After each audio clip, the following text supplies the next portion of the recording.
Welcome to the narrowing path, walking the spiritual walk. My name is Stephen Einstein. Thank you all for joining me again tonight as we go through and do today's daily reading from James Allen's Daily Meditations. This, of course, will be fresh to you and fresh to me, meaning that you'll get my genuine response, reactions, observations, and what I relate to about the reading, as this will be the first time that I hear it or I read it right here on this podcast with y'all. So I'm looking forward to it. We're on day 2 of December. We're on the countdown pretty much to the end of the year, and it's been quite a quite an incredible year. I just got to say it, and I'm grateful to be able to do these things. And yesterday's was a great one.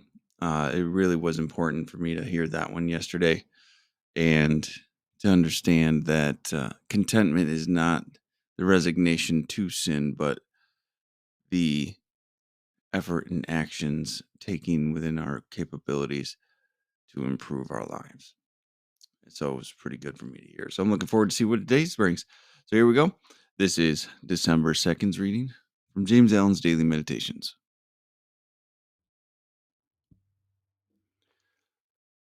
The truly contented man works energetically and faithfully and accepts all results with an untroubled spirit. There are three things that which a man should be content, and with whatever happens, with his friendships and possessions, and with his pure thoughts. Contented with whatever happens, he will escape grief. With his friendships and possessions, he will avoid anxiety and wretchedness.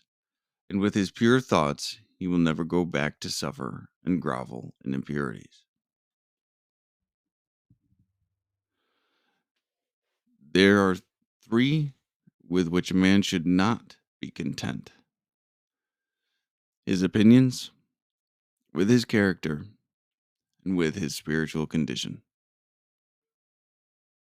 Interesting.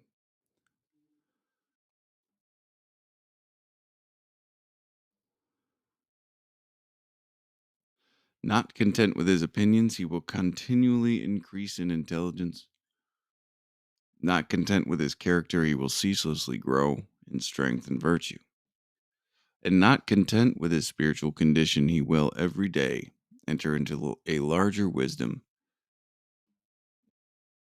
and fuller blessedness. Results exactly correspond with efforts.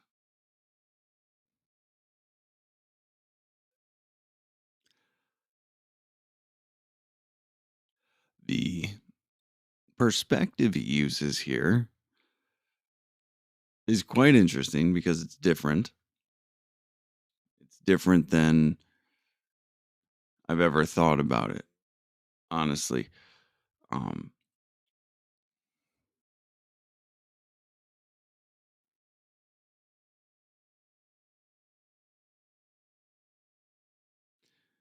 I do believe that this is also from Above Life's Turmoils. And I think I read this recently, and it struck me as an odd phrasing then, but now kind of taking the time to really think about what was said. Because sometimes, I'm not going to lie, I'll read these books and I'll blow through them, and it's the first time you read them, so you don't always get everything or you don't remember it. I remember I took a pause on this, but reading it again now, where deciding where your effort should be placed, deciding in what areas contentment should be prevalent in your life is pretty important. I had them backwards, right? I had them switched in a very real way. So to be able to have this phrasing, to have this perspective, to be able to take this different understanding of it, of contentment, of where I need to be discontent to drive me is interesting. Almost provides motivation and aspiration almost, right? Because these are the things. Well, we'll get there. All right, let's get started here. The truly contented man works energetically and faithfully and accepts all results with an untroubled spirit.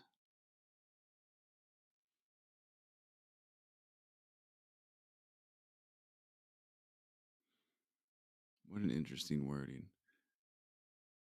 Well, maybe not interesting given the perspective we talk about here, but such intention with that wording.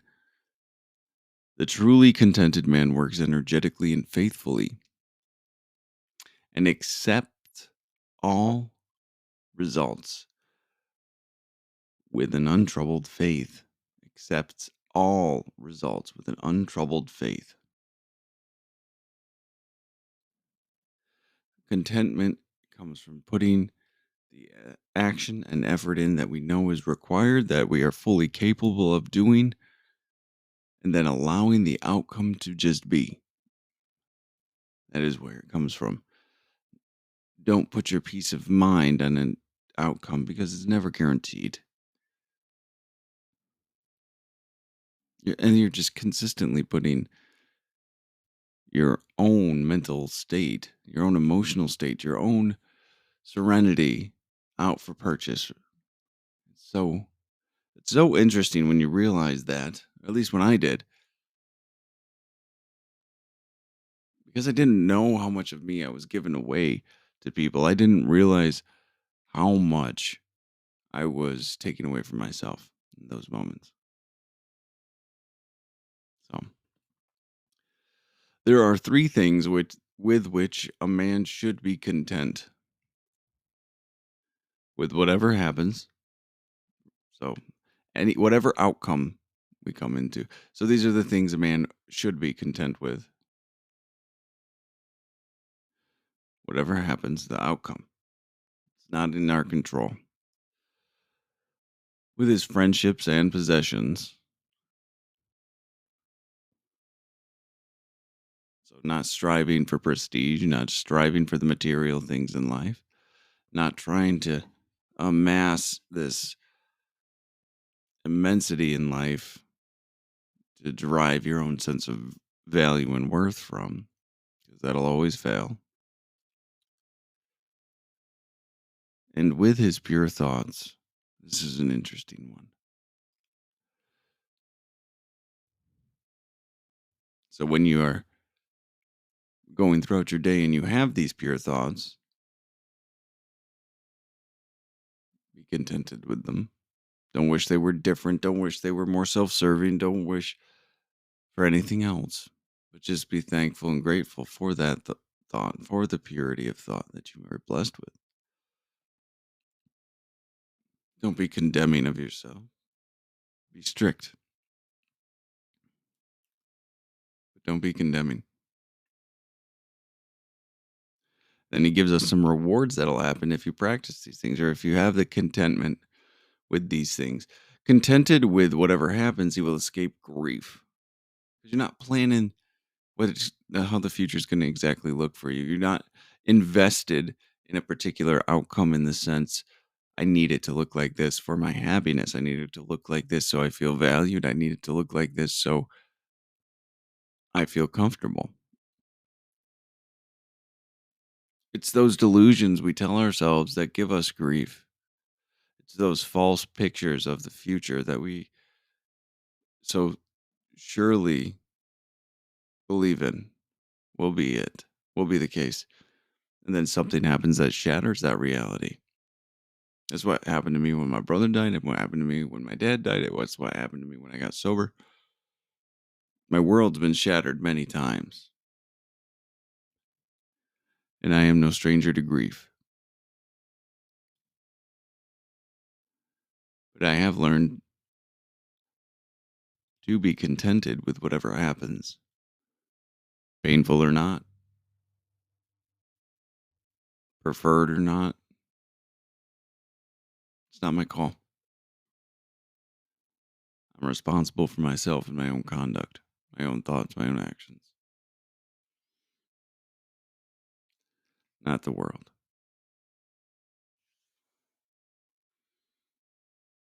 With his friendships and possessions, so being contented with your friendships and possessions, you will avoid anxiety and wretchedness.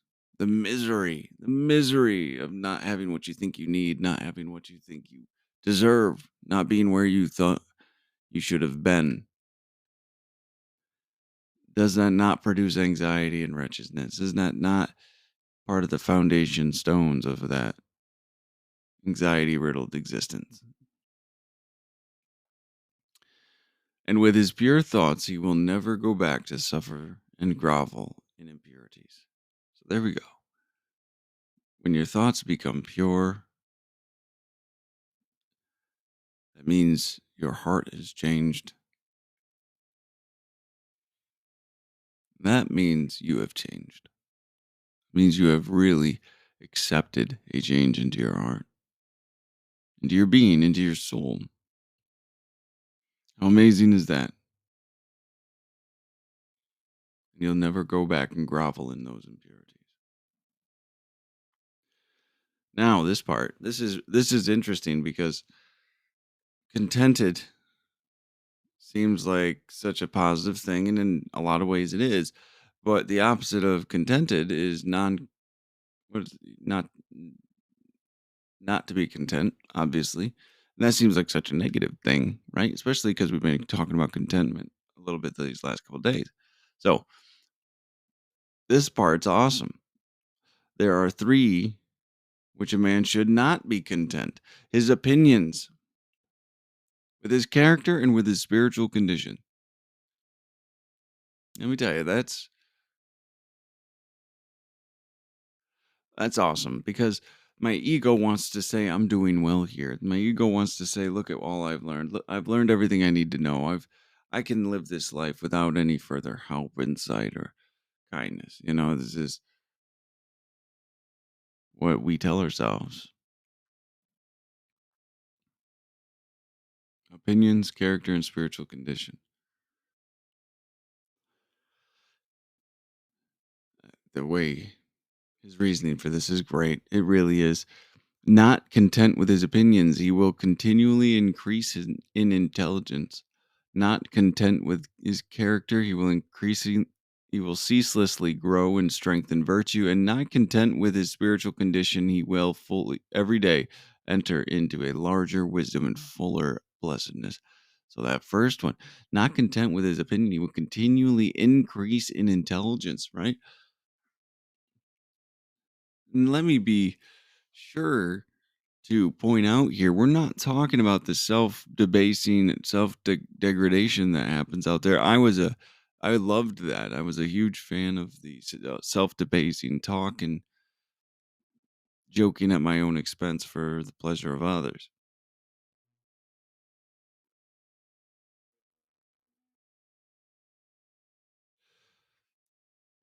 So that's not what we're talking about here. We're talking about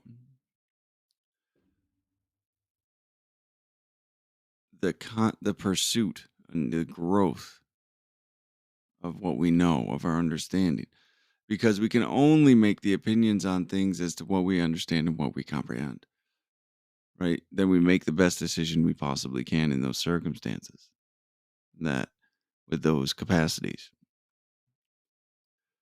But when you aren't content with your opinions, meaning there must be more you need to know to grow in and to be a part of, it drives you. It drives you.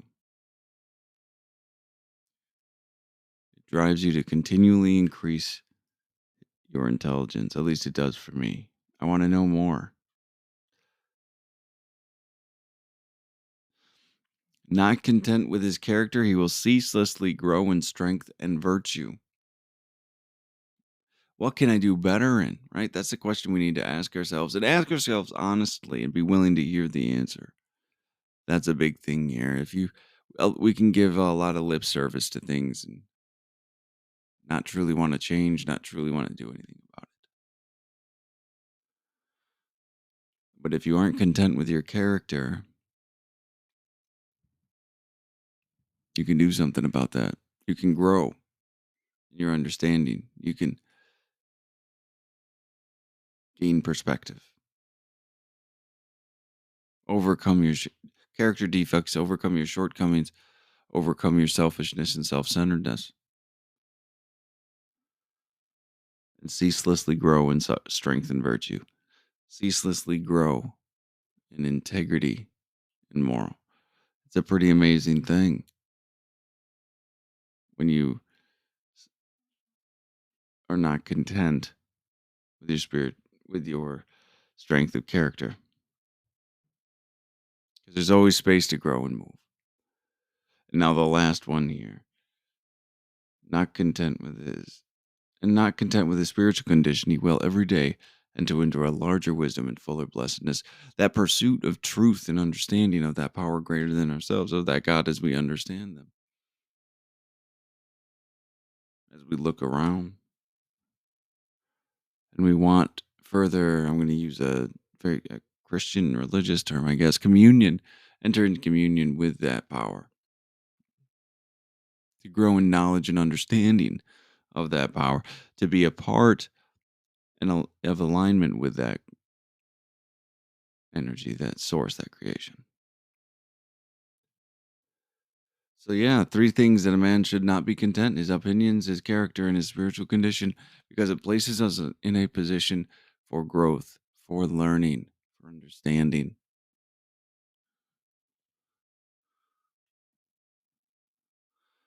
To be fully manifested as the person that you're capable of being is the biggest and most important blessing you can bring to this world. To fully embody who you are. Pretty amazing. And then this last one is a great little quip. Results exactly correspond with efforts. Garbage in, garbage out, as they say.